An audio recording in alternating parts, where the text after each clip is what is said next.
বাংলায় এবার নজর রাখবো। এবার তৃণমূলের গোষ্ঠী সংঘর্ষ রীতিমতো প্রকাশ্যে এসেছে, কারণ প্রয়াত বিধায়কের তৃণমূল বিধায়কের স্মরণ সভায় গোষ্ঠী কোন্দল চরমে উঠেছে। এক তুমুল মারামারি স্মরণ সভাতে লক্ষ্য করা গেছে। আজ যার জেরে জখম হয়েছে 15 জন এবং আদি ও নব্য তৃণমূলের সংঘাতে উত্তপ্ত হয়েছে তেহট্ট।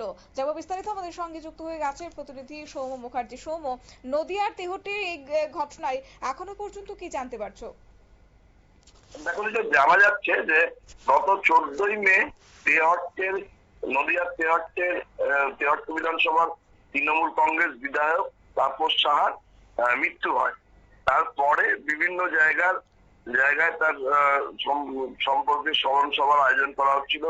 সেখানে স্থানীয় তৃণমূল নেতা পাশাপাশি তাপস সাহার পরিবারের সদস্যরা উপস্থিত ছিলেন। গতকাল মঙ্গলবার সন্ধ্যেবেলাতেও একটা তপস্যার স্মৃতিতে একটা স্মরণ সভা ও সাংগঠনিক বৈঠকের আয়োজন করা হয়েছিল তেহট্ট বিধানসভার অন্তর্গত পাথরঘাটা 1 নম্বর পঞ্চায়েতের শাহাবুদ্দিন মন্ডল সিটি হাই স্কুলে। সেখানে যখন প্রয়াত বিধায়কের স্মরণ সভা অনুষ্ঠিত হচ্ছে, মঞ্চে বসে রয়েছেন বিধায়কের পরিবারের সদস্য, পাশাপাশি স্থানীয় তৃণমূল নেতা নেত্রীরা উপস্থিত ছিলেন, প্রচুর কর্মী সমর্থক। সভা শুরু হওয়ার সময় থেকেই আচমকা উত্তেজনা ছড়াতে আরম্ভ করে। জানা গেছে যে সভা যখন চলছে সেই সময় তৃণমূলের স্থানীয় এক নেতার পরেই বিশৃঙ্খলা শুরু হয়ে যায়।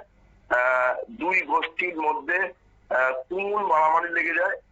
প্রথমে মুখে কথা কাটাকাটি হচ্ছিল, তারপরে হাতাহাতি, পরে ইট ছোড়াছুড়ি থেকে আরম্ভ করে দুই গোষ্ঠীর লোকেরাই একে অপরকে বাঁশ বা লোহার রড দিয়ে মারতে থাকে। পরিস্থিতি নিমিষে ভয়াবহ আকার ধারণ করে। এর ফলে প্রায় 15 জনের নাক ও মুখ ফেটে গেছে বলে জানা গেছে।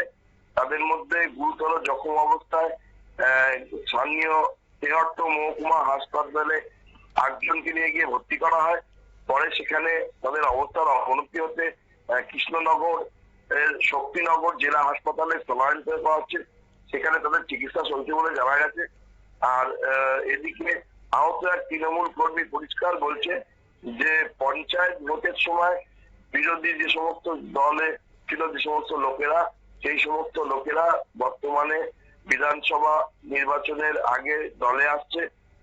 2026-এর আগে তারা এলাকায় নিজেদের প্রভাব প্রতিপত্তি প্রতিষ্ঠা করতে চাইছে। আদি যারা তৃণমূল ছিল প্রথম থেকে 1998 সাল থেকে মমতা ব্যানার্জি কংগ্রেস ভেঙে তৃণমূল দল তৈরি করার পর থেকে যারা তৃণমূলের সঙ্গে ছিল, যারা সিপিএম এর সাথে আন্দোলন করে 2008 বা 2009 বা 2011 তৃণমূলের ভোটটা করিয়েছে, তাদের ওপর আক্রমণ চালিয়ে নেওয়া হচ্ছে। স্থানীয় একটি অঞ্চলে 2 জনকে অঞ্চল সভাপতি করা হয়েছে দ্বন্দ্ব মেটানোর জন্য। আর সেটা থেকেই গন্ডগোলের সূত্রপাত হচ্ছে।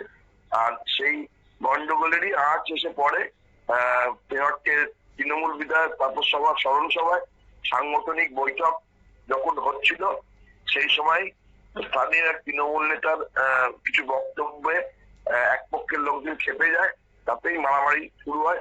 বর্তমানে পরিস্থিতি চাপা উত্তেজনা রয়েছে, পরিস্থিতিও চরম বাজে জায়গায় চলে গেছে। এই বিষয়ে তৃণমূলের ব্লক নেতৃত্ব সেভাবে কিছু বলতে চাইছেন না। তবে তেহট্ট ব্লকের তৃণমূল যে সভাপতি সুকুমার মন্ডল, তিনি বলেছেন যে সবার শেষ মুহূর্তে উপস্থিত অনেকেই একে অপরের ওপর ঝাঁপিয়ে পড়েন, মারামারি করে।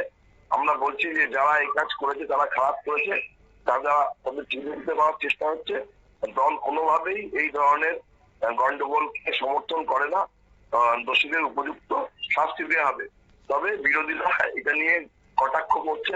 বিজেপি বা সিপিএম বলছে তৃণমূলের যত দিন যাবে, বিধানসভা যত এগিয়ে আসবে, ততই ক্ষমতার কেন্দ্রে থাকার জন্য তৃণমূলের গোষ্ঠীগুলো নিজেদের মধ্যে সংঘর্ষ করবে। আর তাতে সমস্যায় পড়তে হবে সাধারণ মানুষকেই, স্বভাববিক।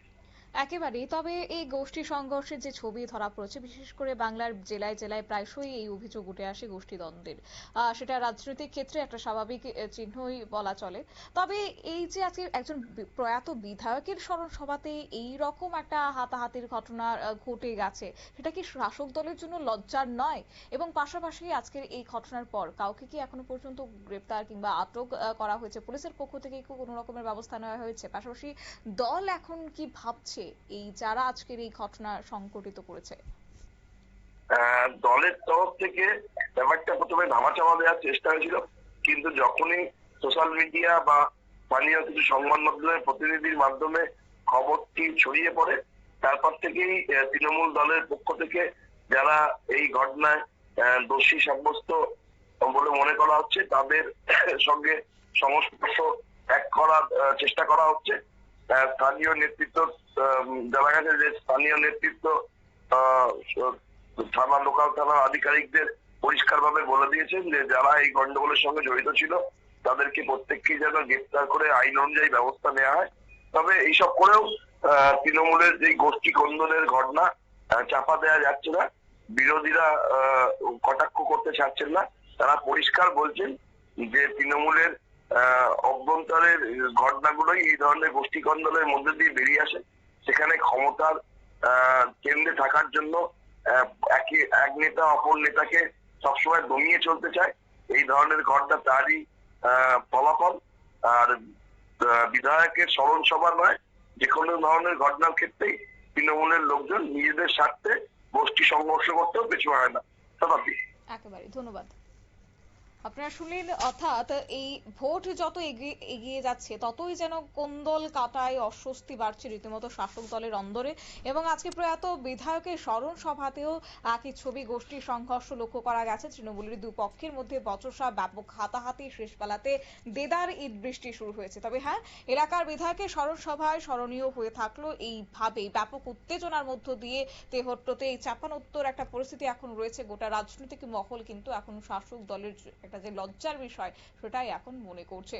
নিয়ে নিচ্ছি ছোট্ট একটি বিজ্ঞাপন বিরতির, সঙ্গে থাকুন।